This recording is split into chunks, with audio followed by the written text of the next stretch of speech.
We always talk on this show about strategies for long term growth, for making money and all that stuff, and creating and building wealth for our families for generations yet to come. That's what this show is about. So, we always talk about making money. What we don't talk a lot about is tax strategies. And we do at times deal with, we do it sometimes, bring in little tidbits. But today is one of those shows where we have a expert, a guru. Now, look here. He had to break that thing down to me. He had to tell me what CETO means. And he told me that means swift. So what I felt was the wind blow past me while he was swift to provide tax relief to people that need it. So if you make money, you got to pay some taxes. That's what it is, right?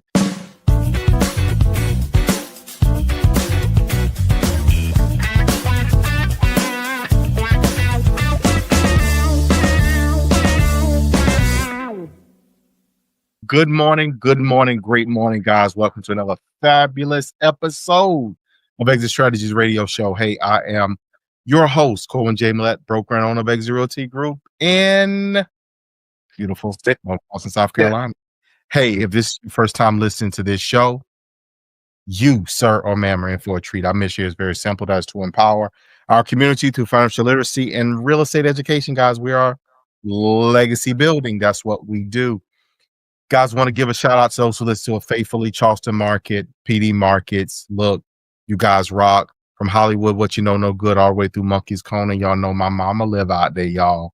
Pastor Evans, Vanderbilt Evans Sr., his beautiful wife, Elder Evans. Thank you all guys for tuning in. Also to the Q family and many others, countless others who tune in and listen to us. Guys, thank you. When you bump into me, you say, hey, I heard you. You reach out. I really appreciate you. You guys are rock and amazing. My folks in Muddy Mullins, Marion County, guys, thank y'all so much for tuning in, guys. And trustfully, y'all continue to take these tidbits and this knowledge and take it to the next level. So today we have a show for you.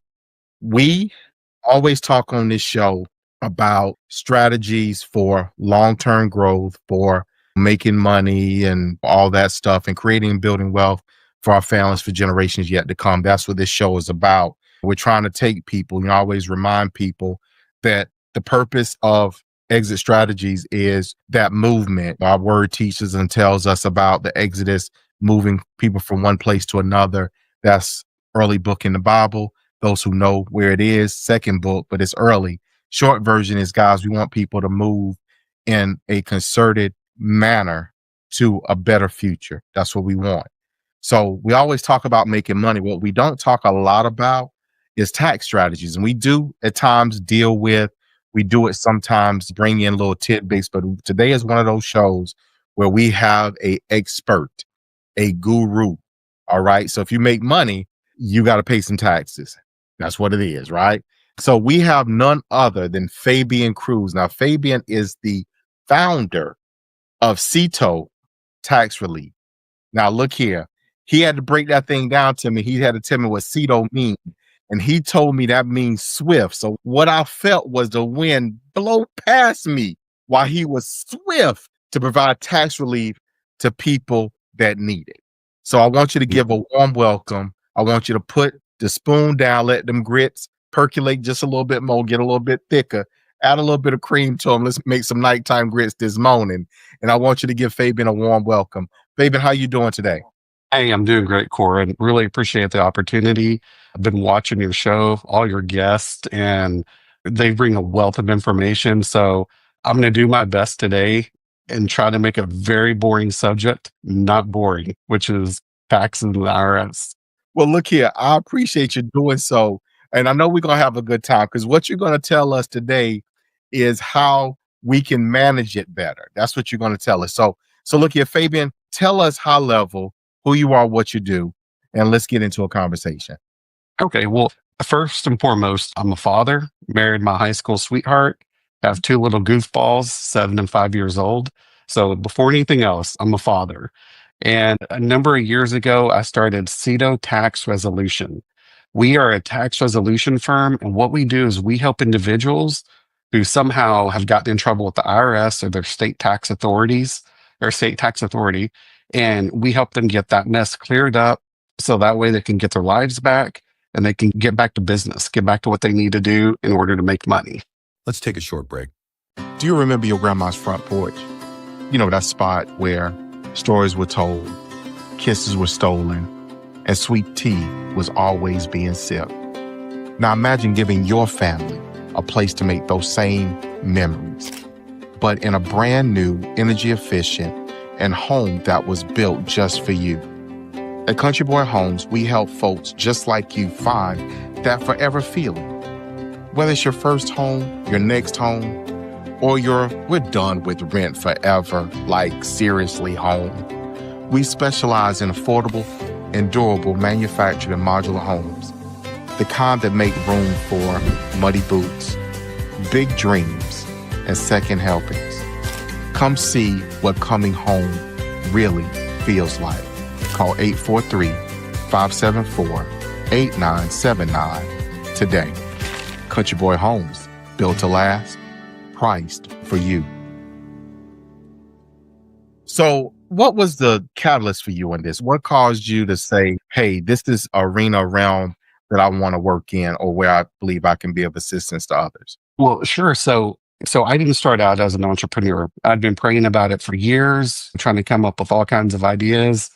And this one kind of hit me close to home. I remember I got a call from my mom, and she was just really upset. And she went about telling me they just were notified by the IRS that she and my father had this very large tax debt. And there was absolutely no way they were going to be able to pay for this. They're on a fixed income.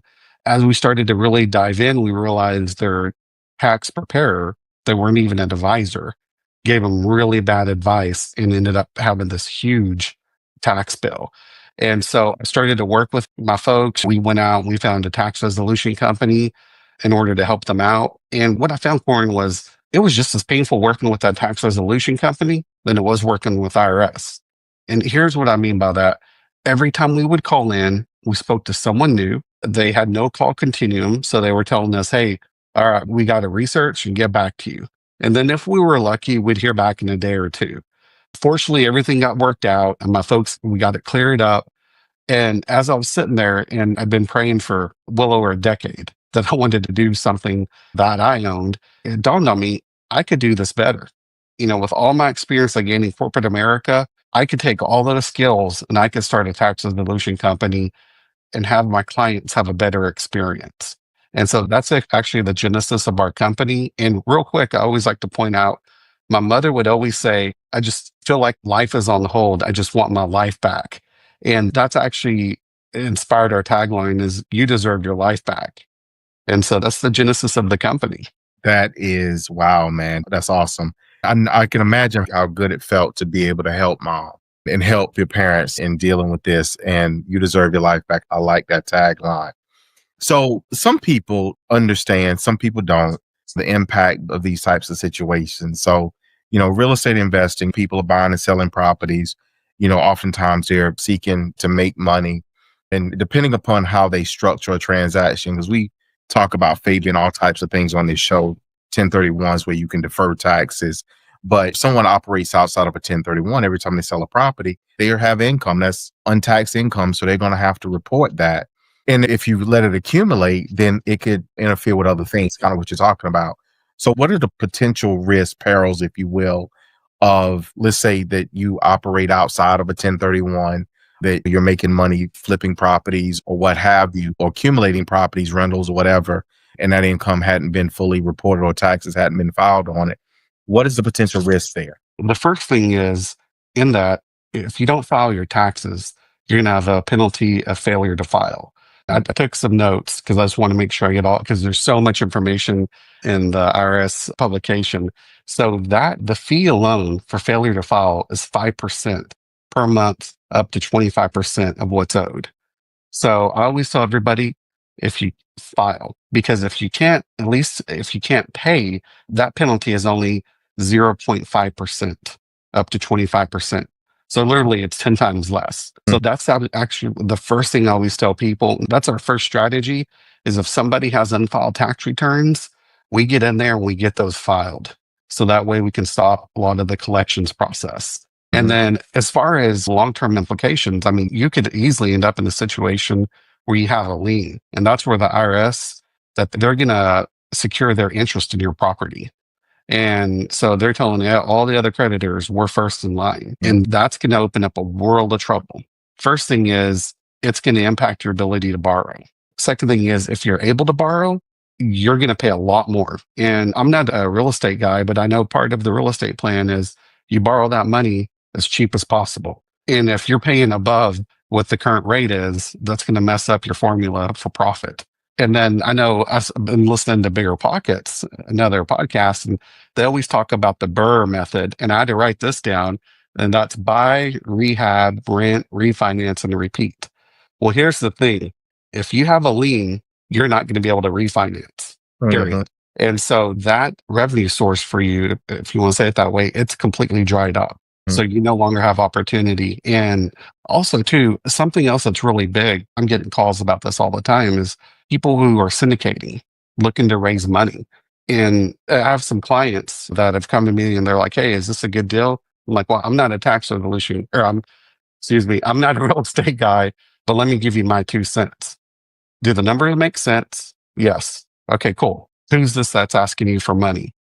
Have you asked them for 3 years as far as tax returns? Have you checked their credit? Have you done a background check on them? And almost everyone I talk to always says no. And I'm like, well, okay, this guy just asked you for a chunk of money and you're only looking at one side of the coin. It's going to impact also, too, for the sophisticated investors, it's going to impact your credibility. It's like you can go on and on as far as how this would negatively impact you. And then also, too, it becomes public notice. So your business is out there for everyone to see. So, Fabian, you kind of touched on a few things that kind of gets over into those strategies that you can employ to mitigate or otherwise limit your risk, right? Because again, and for our listeners, guys, this is a conversation of whether you are an investor. This is an everyday folks conversation as well. So please don't tune out because it may seem that it applies one place and doesn't apply another. But Fabian, where and what can people employ as strategies? So let's kind of continue on that vein to try to mitigate some potential risk. So whenever people come across my desk and they have issues with taxes and they're business owners, and if you own real estate, you're a business owner. That's just how it is. 9 out of 10 times, the issue I see is the improper setup of legal entities. It's the first thing I see. They buy a home and they may set up an LLC, which is great. Then they don't separate their finances. So that's the first thing. If you have a business, it needs to have its own business checking account because the corporate veil can be pierced very easily. But also with that, if you have multiple properties, set up a holding company, and then all your properties, set them up into single member LLCs that roll up into that holding company. And what that's going to allow you to do is it's going to make things a whole lot cleaner for you. Corwyn, I can't tell you how many times people say, well, I have this LLC I did online. I'm like, okay, cool. Let's dig into it. Well, you don't even have the property listed on here. Or if you do, you're writing checks out of your personal checking account back and forth with it. You're not treating it as a business. You're treating it as a hobby. So that's us. So people, we got to clean up your situation. That's one of the first things that we implement is let's clean up let's get your tax debt addressed and then let's clean up the situation. So that way, moving forward, you don't have this red flag hanging over your head for the IRS to zero in on. So let's kind of go on the other side of the coin. Okay. So let's make an assumption that we did not mitigate well, right? What does this look like? And if you could share some stories, insights, or otherwise experiences that you and your team have had as you work with people to try to help them get their life back. Sure. I want to use an example of a recent farmer we helped because he did everything right. And unfortunately, let me go and lay the groundwork. People who are dealing with back taxes, they're not these criminals in the alley. They're not these shady people. They're everyday Americans, taxpayers. Something happened out of their control and they just ended up where they could not pay this debt. So I'm going to use this example of this farmer we had. Came to us owing $300,000. What had happened in his situation, he sold part of his farm in order to help pay for his wife's cancer treatment. Unfortunately, she passed away. And at insult to injury, he was hit with that $300,000 capital gains tax. Here's the thing. He owns 3 businesses. He's got his farm. He has a trucking company with 18 wheelers. And then he owns a harvesting company. Entwined. Yes, sir. Exactly. And he was sitting on a huge chunk of cash in the bank. And so what we had to do is we had to tell the IRS, well, hey, and then not to mention that money in the bank was in his personal checking account. So what we had to do is we had to explain to the IRS, listen, look, this is money that's directly going to the operations of his 3 businesses. And not to mention some of that money is SBA money. So what we were able to do is we were able to go in there and put him in what's called a cannot collect situation. So the IRS said, they're like, okay, we're not going to try to collect from him whatsoever. Even though he had the money to pay this off, we're able to show it was already allocated to his businesses. And so here's the cool thing. And so we were able to get him in that situation. But what he did really well was he filed his taxes every year. So that immediately starts the clock as far as how long the IRS can collect.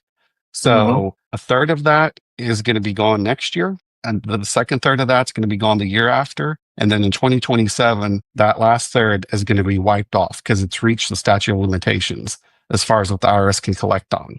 So he was able to get past that $300,000 with nothing, without having to pay the IRS anything. And you want to talk, $300,000 is a lot of money. Yeah, and here's the cool thing. So what we did was we're like, all right, we got you cleaned up. Now we're going to help you stay out of the crosshairs of the IRS. We're going to get your LLC set up on each of those companies. And he doesn't have any employees. They're all independent contractors for the season. Setting him up an S Corp. He's going to take a modest salary, and then he's going to take a K-1. And just that alone is reducing his tax liability every year. And then not to mention, we put all of this into a revocable living trust. So if he's older, when he passes away, it's going to bypass probate and it's going to go directly to his children without having to put it all in the courts and everything. So I hope that was answering your question. Yeah, actually teed us up very, very well for the next question, which is, as business owners, and again, for a reminder, if you own rental property, you're a business owner. Okay. Absolutely. So you said something in that kind of tees up the next section of what I want to kind of talk about, which is that future planning. So you said that you guys structure not a revocable living trust that allows him to pass this business on to his family without probate and the liabilities that come with that. Did I hear that correct? That's correct. So what happens is his businesses and all his assets are no longer in his name. They're in the name of the trust. And so in that revocable living trust, he's got his children named as beneficiaries, also on the trust. So when he passes away, they own the trust too. So there's no fighting in the court saying, hey, this is what dad wanted or anything like that. And you can still have a will that explains exactly how you want things laid out, because that's a piece of paper saying exactly that. This is what I want done. The revocable living trust, that's the vehicle to get it done. I like that. So what's interesting, and it's been a little while, Fabian, but I've actually spoke and did a workshop, if you will, in that particular arena about the living trust and how you can use that. Because oftentimes we get hung up on just the will, and we ain't gonna get into that because this show isn't about probate. It's about the tax strategies you can employ in order to set your family up for better, greater, and obviously less hassle. So again, this is that arena that you guys specialize in. So give our listeners, if you will, you just spoke of, how you brought someone back from the brink, but let's say someone comes to you in the very beginning, before there's any issues, any troubles. How do you advise them? And if you have a scenario like that, how did you advise them so you're able to help them alleviate potential problems in the future?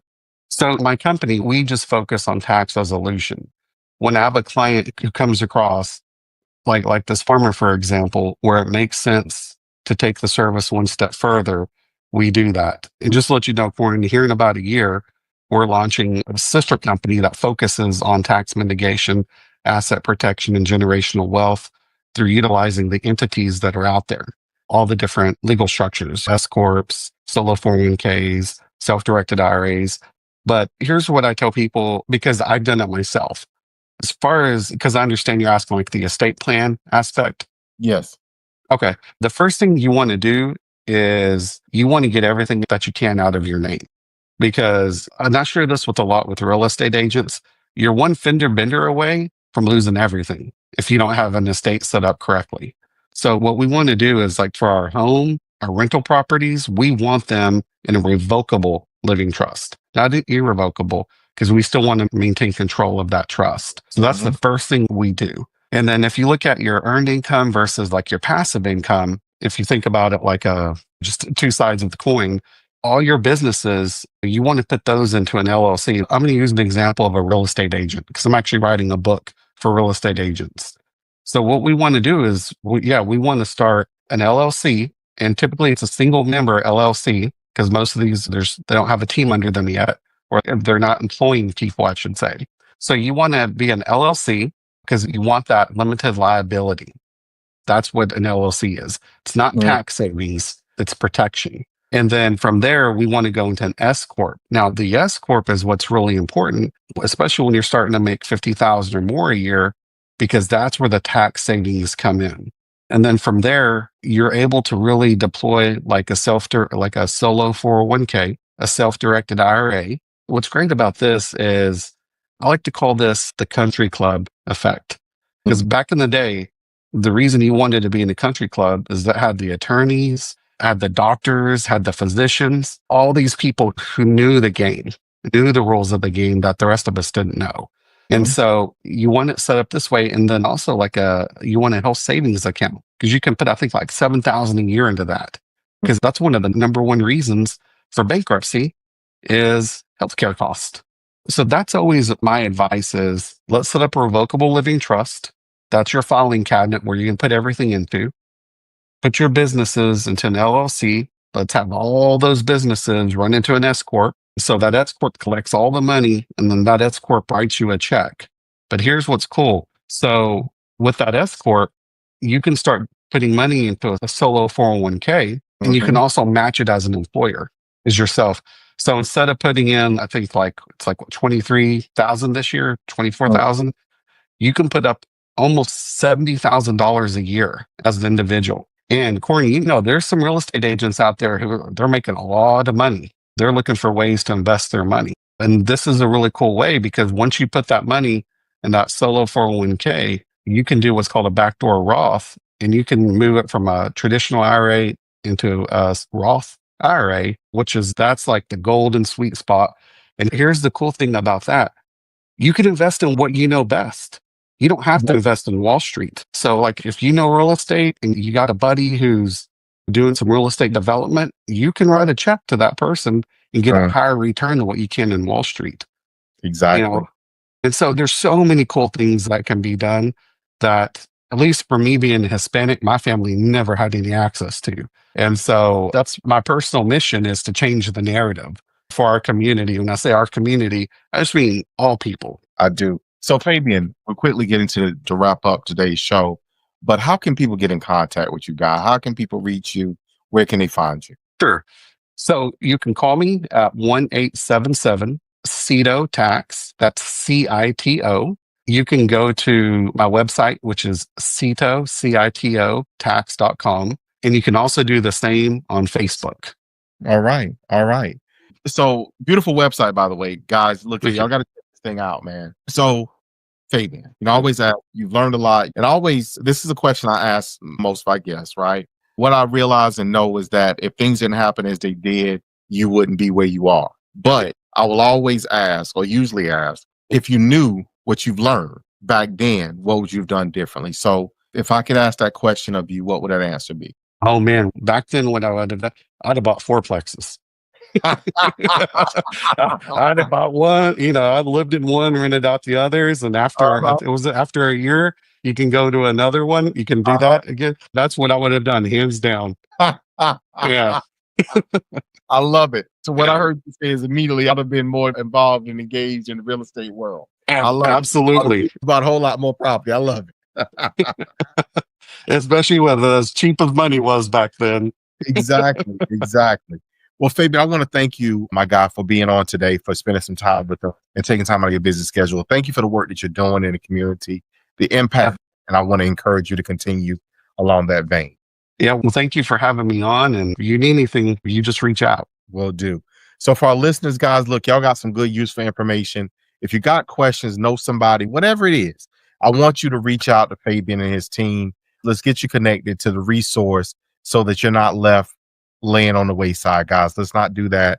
We have amazing connections and awesome people who are committed to not only just serving, but to serve you well. So please make sure you all engage. For our listeners, one more time, y'all know how I feel.